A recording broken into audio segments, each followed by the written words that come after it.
Guruve Gaurachandra Radhikaya Tadale Krishnaya Krishna Bhaktaya Tad Bhaktaya Namo Namaha Vanchakalpatruvescha Kripashinduvevacha Patitanam Pavanebhyo Vaishnavebhyo Namo Namaha Jaya Shri Krishna Chaitanya Prabhu Nityananda Shri Advaita Gadadhara Shivasari Gaura Bhaktavinda Hare Krishna Krishna Krishna Hare Hare Hare Rama Rama Rama Hare Hare.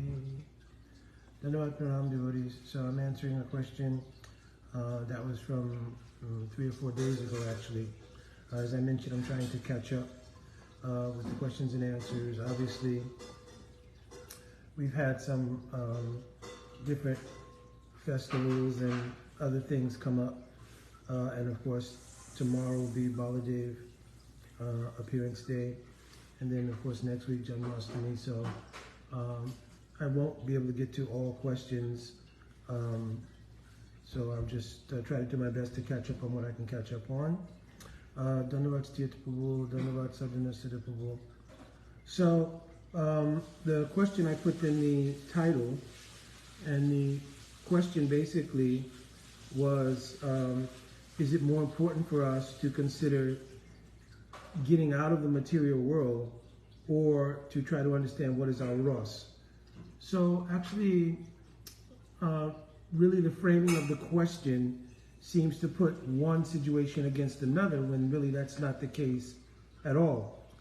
Actually, the idea had been that when our Srila Prabhupada first came to the West and began his preaching mission, then many devotees, having not had maturity, at least in this life, in some practice of bhakti, the idea of understanding what is our sadhya, means our goal, and our siddha swarup in that regard, meaning our transcendental spiritual identity, Srila Prabhupada gave impetus to pick up the practice of bhakti based on the idea that currently, observing most persons' situations, they were suffering in the material world, and to alleviate that suffering and to move away from that suffering, pick up the practice of bhakti under the inspiration of that.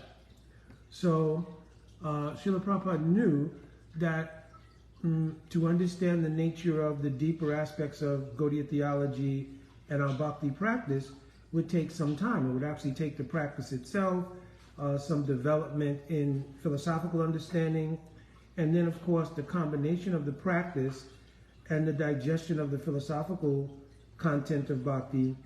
By those two things, gradually some realization would set in. And for those who had previous impressions in bhakti, it would give rise or stimulate the rising of those impressions. And at that time, a deeper consideration could take place. If you really look at the way Srila Prabhupada translated from Bhagavad Gita to Srimad Bhagavatam and then Chaitanya Charitamrita, you can see that he had laid out the path for that kind of maturation.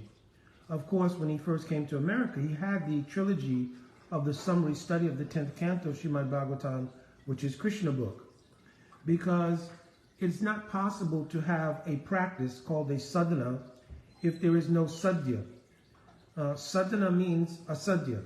In other words, the practice means a goal.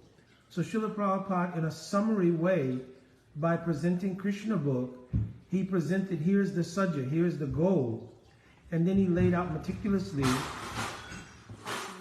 in so many ways, how to practice to come to that goal. So it's not really a competition or a one thing versus another. Concomitantly to obtaining realization of our perfection, we'll be freed from the constraints and all the various sufferings of the material world. So they're really not mutually exclusive things or contradictory things. They're really things which just one thing is tied to another. In the discovery of our actual spiritual identity as being Das of Krishna, naturally there'll be freedom from material suffering. So we don't really need to consider like two separate considerations, that they are tied together. Now, one thing is very important, and that's that to understand what is the nature of our perfection, that requires genuine realization step by step through the processes of bhakti. From Shraddha, Ado Shraddha, Tata Sadhu Sangha. So you can realize how you are progressing, one, by the tracking of your faith, because the first appearance of transcendental energy or spiritual energy in the life of an aspirant is faith. So Vishnu Chakravarti Thakur, Srila Rupa Goswami Pad, they've written, Ado Shraddha. So first there'll be some faith, which means some inclination to even question our material existence. This is called technically mati. Like Sanatan Goswami Pad, he asked Mahaprabhu, Kayami, Kenyamai, Jare Tapatrai. Please tell me, who am I and why am I suffering? And then in a synopsis answer, Sriman Mahaprabhu told you, Vera Surupoye, Krishna, Nitya Das, Jivera Tatasta Shakti, Bed, Abed Prakash. So this step, this first step of faith gives rise to that question. And then the summary answer becomes the genesis for deciding to take up the means of practice and those activities which will nourish the faith which generated that question. So hopefully you're following this. That question is generated in most cases from previous impressions, right? But even if you took that it was the first iteration of your sojourn in bhakti, that question is the symptom of faith. Because without having faith, it's not possible to break the abhinavesh. Abhinavesh means an inextricable bond to the material energy. You cannot break that unless there's the potency of the internal energy. And the first manifestation, as I said, is called faith. So Shraddha Anupayani Varajam Bhakti Unmukhi Chitta Vritti Visesh. So it is through the power of that faith that that question, mati, arises and causes the jiva to turn towards looking at an alternative to what they had been experiencing as part of their karmic portfolio from one life to another. So even in the verse in Chaitanya Charitamrita, Brahmanda Brahmati Kon Bhagavan Jeev, Guru Krishna Prasade Pai, Bhakti, Lata and Bij. So I've added the and, but it's two things, Bhakti, Lata, Bij. So the Bij or seed is what I just described, it's called Mati. And then when that question arises, like Sanatana Goswami Pad asked, who am I, why am I suffering? And that synopsis answer comes, you're the Das of Krishna, the reason for your suffering is because of the marginal swabhav, means the marginal nature of the jiva. Then the jiva takes an interest to understand deeper about what is my actual identity. That turns into Krishna Seva Vasan. Because my understanding of my identity as Das of Krishna will come in pursuit of how to serve Krishna. So Krishna Seva Vasan is the Lata of Bhakti. The Bij is that Mati, that discriminatory question that arises that turns us, Bhakti Unmukhi Chitta Vritti Visesh. It turns the functions of our chitta towards the desire to serve Krishna. That is called Krishna Seva Vasan. That leads into Sadhu Sangha, because the means of how to serve Krishna will be received from a sadhu. So Sadhu Sangha here does not mean, I think I've mentioned this before, the association of a collection of aspirants.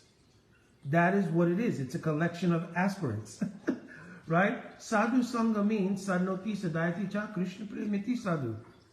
A sadhu means that person who's realized the Sadvastu, means the ultimate reality, to be Radha Krishna Prem. Not just darshan of Radha and Krishna, but realizing Radha Krishna Prem to be the ultimate goal. That person is called a sadhu, and to do their sangha means samyak rupain anugamana. To with body, mind, mood, to follow that person continuously, right? With anutva. Anutva means humility. That is called doing sadhu sangha. from that sadhu sangha, the exchange of the teachings of how to serve Krishna. This is called bhajan. The root of the word bhajan, bhaj means bhaj datu iti sevayam. It means how to serve. So the realization of how to serve Krishna is taught in bhajan siksha. When Shri Guru gives bhajan siksha, and you take up the practice under the guidance of Guru Sadhu, then the Kriya Shakti of Swarup Shakti becomes imbued in that practice. In other words, the descent of Swarup Shakti begins to enter into your practice because the material senses of the jiva cannot serve. Ataha Shri Krishna namani nabhavat grayam indriyai. Save unmukhi jivado swayameva spuratyada. Unless these senses are imbued with spiritual energy, they cannot serve. So it's very important that the Kriya Shakti becomes understood. Because if you can't understand that it is the combination of the bhajan siksha of Sadhu Guru and the Kriya Shakti of Swarup Shakti coming in that instruction, that's really subsidizing your progress in bhakti, we will carry over the feature of ahamkara called kartatva. Kartatva means I am the doer. So in the material world, everyone thinks like that. I am the doer. This is called ahamkara. Aham, I, karana and karta. I am the cause and doer of everything. But actually, Bhagavad Gita, I've quoted this many times on many different of these sessions here. But prakriti kriya manani gunai kamani savasha aham karvimudatma kartamiti manyate. It is a feature of Maya, or the illusory energy, that makes the jiva believe I am the doer. Actually, everything is going on in the material world by Kal Shakti and the three modes of material nature. The Atma is just a witness to those things based on its desire, and based on its desire, its previous activities, it creates a particular karmic package, and then we're just witnessing the unfoldment of that karma and creating new karma by the actions we take in this life. But the doership of those things is coming from the three modes of material nature, according to Krishna's direct statement in Bhagavad Gita. So sometimes when we take up the practice of bhakti, we transfer that idea of doership, and we think, I will do bhakti. I will chant Harinam, I will practice the bhajan sadhan, going Mangalarati, worshipping Thakurji, honoring Prasad, I will do that. But actually the power to do those things is also not with the jiva. Only the power to desire. So we will desire to do those things. Some subsidy from Swarup Shakti will come. That is called the Kriya Shakti. And in doing bhajan means having the desire to serve. Bhakti unmukhi chitta vritti visesh, having your chitta vrittis turned towards the desire to serve. From the instructions in bhajan, the Kriya Shakti will enter. And that potency is what gives efficacy to your practice. When that Kriya Shakti manifests its potency, then the anarthas, anartha nivritti, means the anarthas of the jiva are removed by the potency and the illumination of the Kriya Shakti inherent in bhajan practice. From there, once the anarthas are removed, then the chitta can become steady, because until that time comes, there is a sort of competitive flow of previous material impressions and previous spiritual impressions. So they're kind of competing. And what happens is sometimes we are overcome by material influences, and sometimes we're inspired by our spiritual influences while we're on the path. So this has all been delineated in the 6 stages of Anishtita Bhakti. I think I've spoken on this before, so I'm not going into in detail, but if you look at Madhurya Kandamini, Srila Vishwanath Chakravarti Thakur Pad, all these things are mentioned there. So, because of this unsteady bhakti, the chitta is constantly oscillating and vacillating due to the impressions coming from both material influences and spiritual influences. But once the dominance of the Kriya Shakti takes place, just like there's one verse in Srimad Bhagavatam, Satam prasangam amaveya samviro bhavanti rit karena rasanayakata. So it says here that part of doing sadhan bhajan, of course, is Nam Sankirtan and Bhagavat Shravan. It means chanting Harinam and hearing Harikatha. Because Harikatha is the essence or the swarup, the very inner nature of Harinam. So if you chant Harinam, which I gave a talk some time ago on how Harinam unfolds according to the maturation of the aspirant in their evolution in Bhakti. So the name also evolves. So unless you hear Harikatha, then the essential part of Harinam is not there. So only the letters of Harinam, only a surface understanding of Harinam, meaning I know the names and who they refer to, but the deeper aspects of name will not manifest in your chitta. You understand? So it's very important to hear Harikatha as well. So here, Satam Prasangam Mama Viri Sambido. So doing the prasanga of a sadhu, how does that happen? So first, prasanga means, we mentioned, sangha means samyak rupen anugamna. But here another prefix is being added, prasanga. So it means when all of the elements in the hearer or the aspirant and in the sadhu, when both things are in their ideal positions, that sangha becomes prasanga. Because then the transmission heart to heart of Swarup Shakti can take place. The result of that is that samvad, bhavanti rit karana rasanaya kata, it produces, bypassing just the ear and entering the heart. Though it is very pleasing to the ear, bhavanti rit karana rasanaya kata, it becomes either rasa or rasayan. So the word rasayan means medicine, like a tonic. So when you hear the Harikatha of the sadhu, it goes in and acts as a medicine. That medicinal effect is what removes anarthas. Anarthas, if you compare them to a disease or an illness, it removes that disease. Right? You can again study what are four types of four anarthas, asa, Krishna, Ridoya, Dubalya, Aparad, and Sarup Brahm. You can discover that also in Madhurya Kandamini. So those things are removed by the influence of the rasayan of hearing Harikatha and chanting Harinam. Now, when the chitta now becomes steady, becomes clear, becomes placid, and is no longer vibrating by so many material influences coming one after another. When you hear Harikatha at that time, tat tat bhava adi madhyure shuti adira pekshate nasa sasana yuktingscha ta lobat utpatti lakshanam. Then the nature of hearing that katha produces a rising of greed. This greed is itself a kind of ruchi. Understand? Lob, ruchi here are like synonyms. Ta lobat utpatti lakshanam. The quality of ruchi arises when you hear Harikatha. And when the ruchi arises, there is not a dependence on sastra or sastra yukti. You understand? It's not saying that it's void of sastra or sastra yukti. It is saying that the taste that arises in the heart at that time is not dependent on sastra or sastra yukti. So the word yukti here means logic.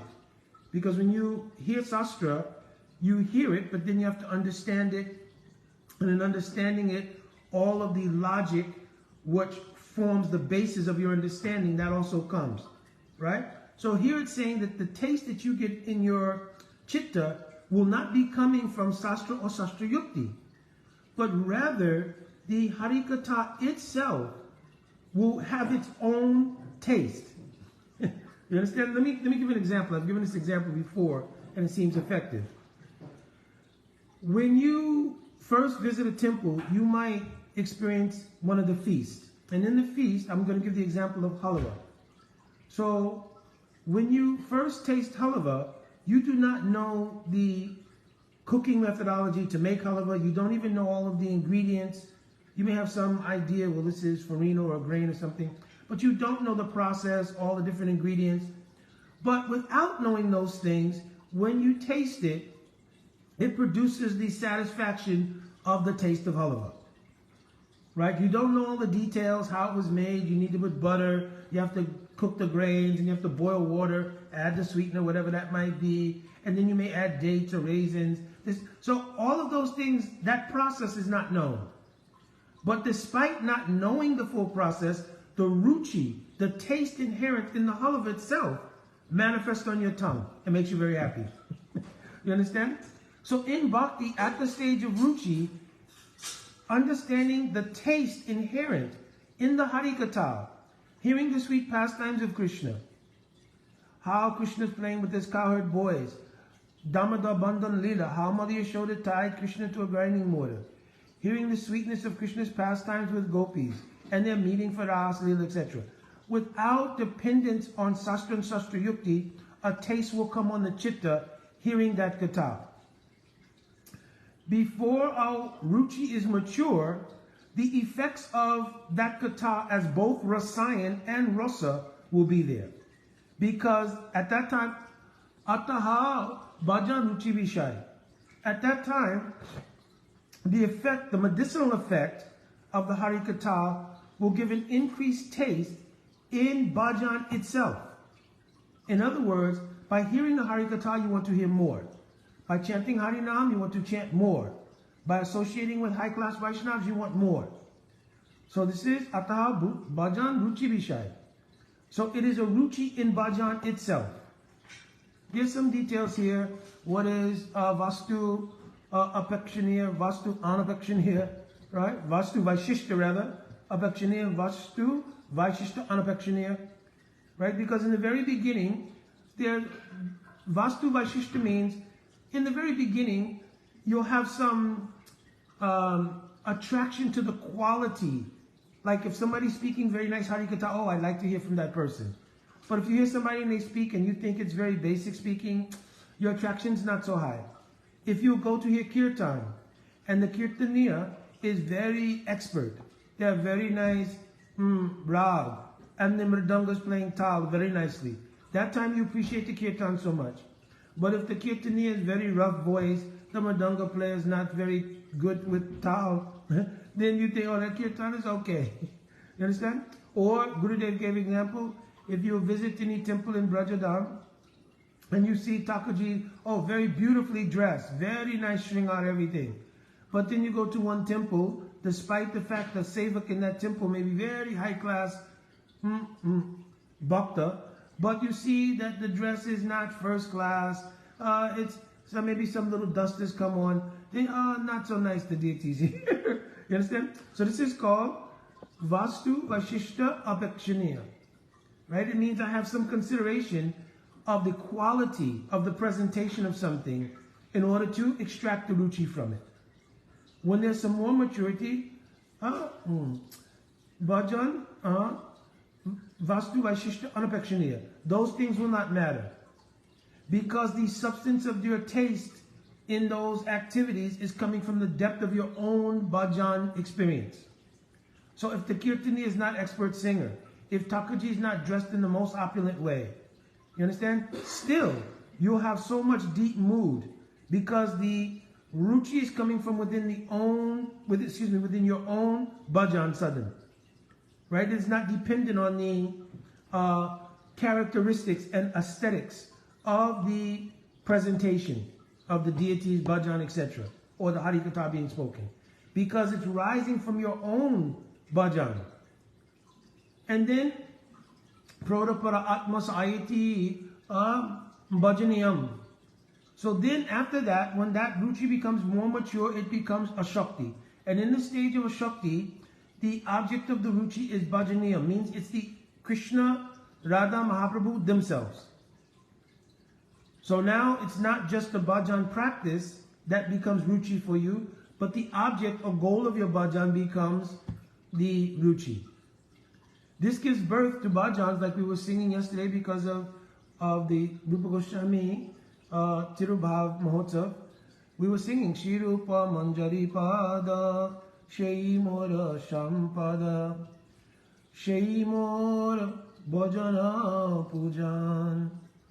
So we're singing here that the actual sampad, my goal, my sajja, is the lotus feet of Shri Rup Manjari. You understand? So here, when bhajan matures to a certain level, at that time, the object of your bhajan becomes prominent. So then singing bhajans like this, it will be Uripan for your ultimate desire. You understand? So now the ruchi is in bhajaniya. At that time, you're only awaiting the descent and crystallizing of your mood, right? Because your ruchi that you have has come from previous sanskars, right? So let me back up a second and go back. Rupa Goswami Pad is mentioned.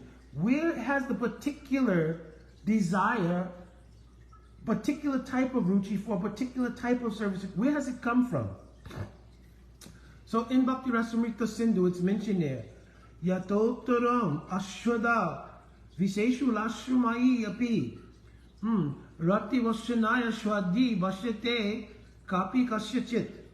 So here it's mentioning a particular Viseshu Lashumai, a particular rising of a particular kind of taste, right?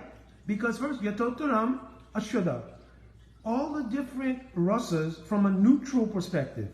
In other words, if you just were neutrally examining them, the nature of Madhurya rasa appears from a neutral point of vision to be superior, right? Because obviously the gopis, they're praying for Krishna, has the highest quality of pleasure to Krishna.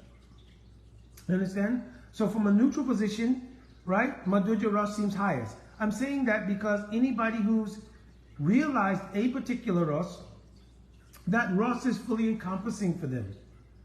So there's no consideration that if I'm in Sakya rasa, oh, Madhurya rasa was better, I should have chose that. It doesn't work like that, right? So what causes then, Jiva Goswami poses this question, what causes the particular Viseshu Lashmayi? Visesh means specific, ulas, rising of a particular ruchi in the heart of a sadhak. What causes a particular kind of taste to arise? Rati Vasanaya, the vasan means the impressions of that rati, of a ruchi for that rati in previous lives. Right? Praktanaka aduniki chasti yasad bhakti vasana. The previous bhakti samskars, we cannot trace them out. But in some life, because we've had our sojourn in this world from time without beginning, at some point, somewhere in that sojourn, we come in contact with a sadhu. From the impressions coming from the heart of that sadhu, a particular type of ruchi arises. Over the course of our bhakti impressions and practice related to those impressions, life after life, that ruchi begins to mature more and more. And then going through the stages that I previously mentioned, coming into the stage of a shakti, that ruchi manifests itself clearly.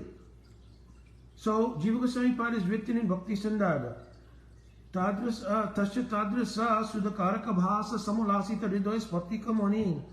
At the time of the crystal-like purity of the heart, then tasya tadrasa sudakaraka bhasa, and a bhas of a eternal associate reflects in the heart of the jiva, and it becomes clear that the ruchi that has been developing in their heart throughout so many lifetimes now has found complete and absolute resonance with the mood of a particular eternal associate. Right? So then, sastrari shruteshu tadrasa rakamaika bhakti paripatishu api ruchi jayate. So then, when you hear descriptions of Krishna's Leela, and you hear about the activities of certain eternal associates, paripatishu api ruchi jayate. The ruchi for that mood dominates the heart as an abbas. Abbas means like a shadow. So let me give one example. If you are bathing, sunbathing, I think it's called, you're laying on the beach, sunbathing, and someone comes and they stand over top of you, right?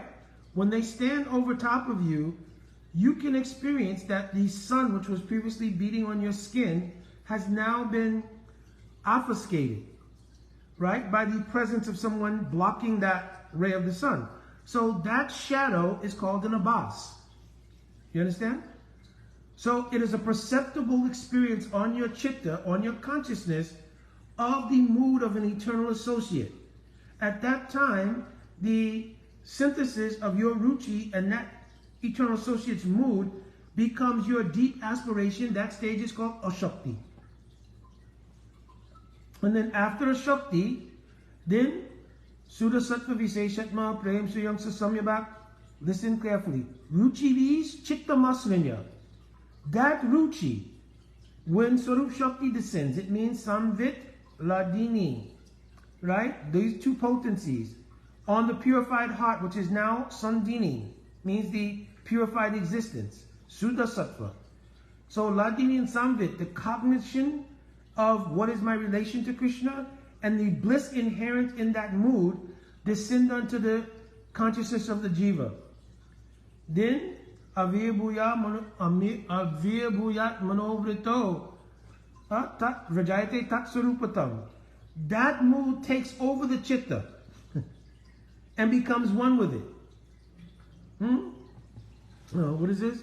Avyabhuya Manovrito Rajayate Tat Sarupatam. Swayam Prakash Rupopi Bhashamana Prakashavat.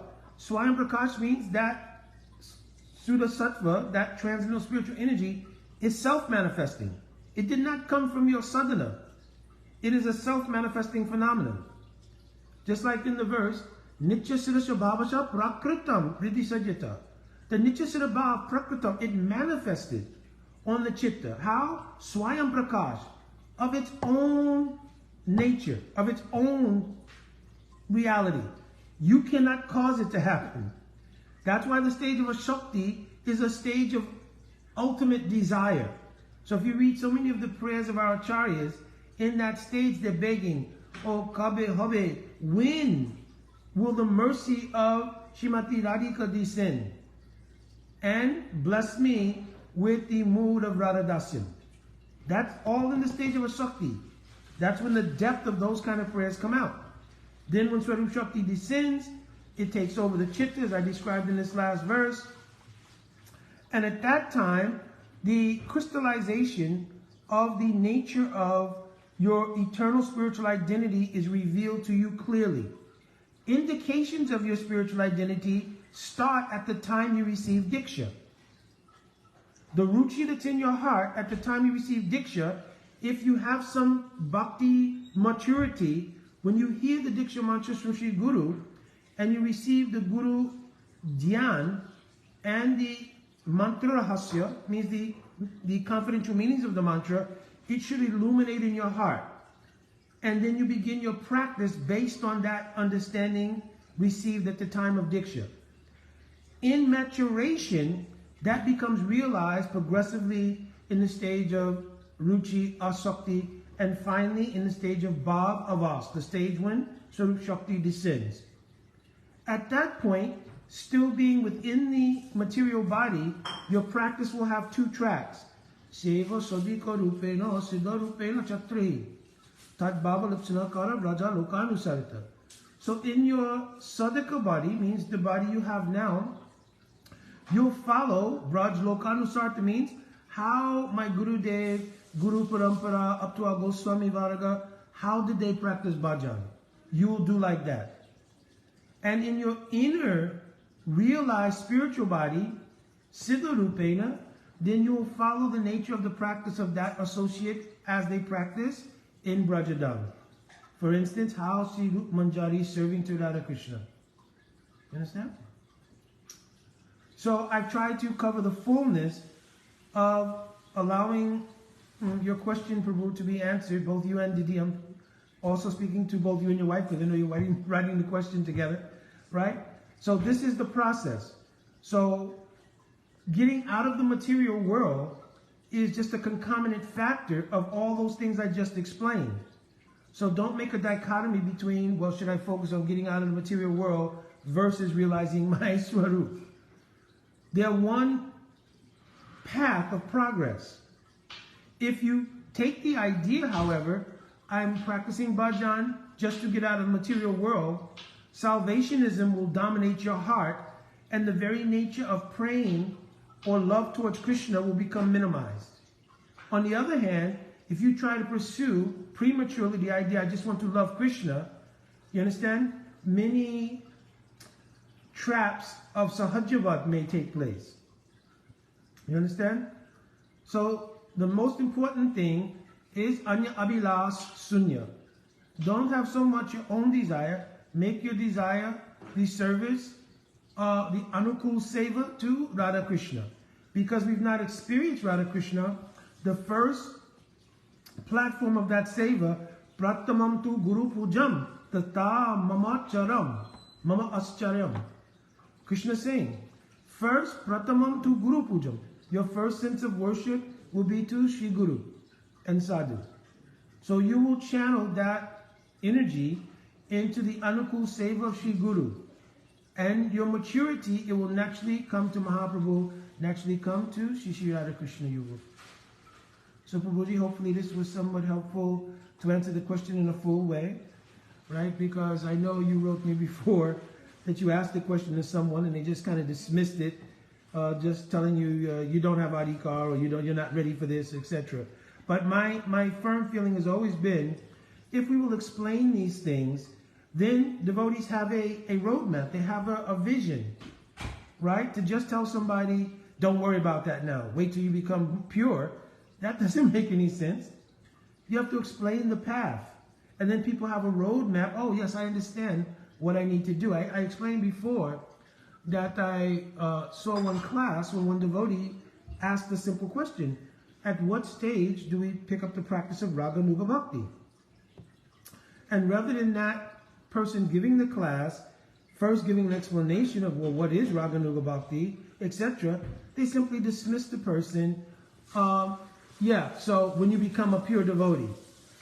Because if you try to understand Raga Nuga Bhakti before that, then he tells some very, strange narration of some brahmachari who used to do so much book service, distributing books, everything, but then when they got into Raga Nuga Bhakti, they somehow picked up homosexual tendencies.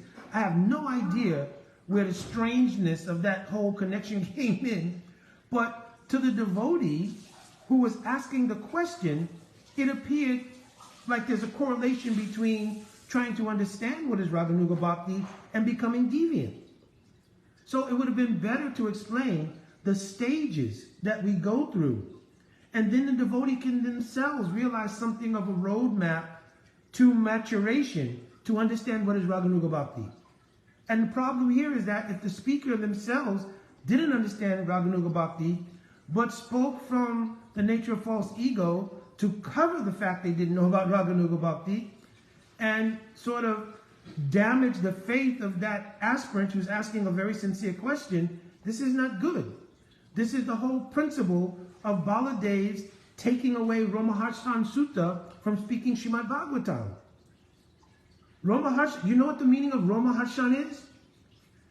He was such an excellent memorizer and speaker of Srimad Bhagavatam that Romaharsh, he used to cause the hairs of the body to stand on him when he would speak, because he spoke so eloquently. He also spoke with so much rag, because so many verses have different meters. He knew all meters. He was high-class disciple of Vyasadeva. But when Sri Baladev came into the assembly at Namasaranya, the question here is, why didn't he get up from the asasana? Well, the sages at Namasaranya, headed by Sonaka Rishi, they gave the Brahmasan to him. It means the seat of Brahma, in one sense. Because he was going to be speaking the Puran as they did their yajna. So this is a seat of honor. And so when you sit on that seat of honor, if somebody will come in during that time, you are not obliged by Dharma to stand up. But the nature of Srimad Bhagavatam is the glorification of Krishna. And the Vaibhav Prakash of Krishna, which we'll discuss in detail tomorrow, is Sri Baladev Tattva. So if you saw Baladev and you truly understood Srimad Bhagavatam, your heart would race and automatically you would stand. Because you'd also not only see the beautiful Vaibhav Prakash of Sri Krishna in the form of Baladev, but you'd be looking, where's Krishna?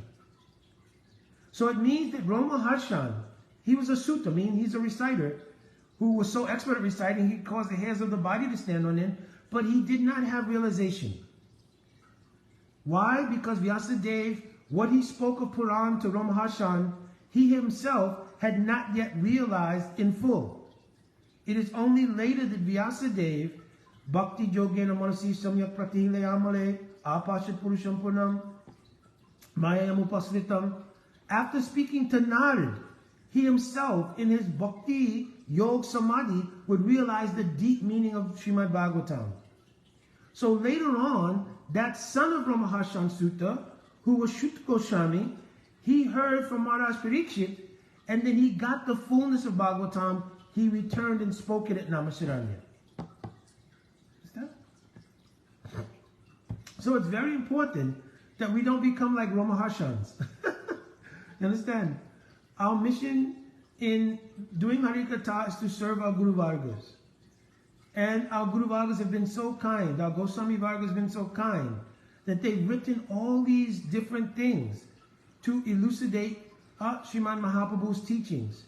And Sriman Mahaprabhu's teachings are the pinnacle of elucidation on the teachings of Srimad Bhagavatam, which is the pinnacle of elucidation on all Sastra.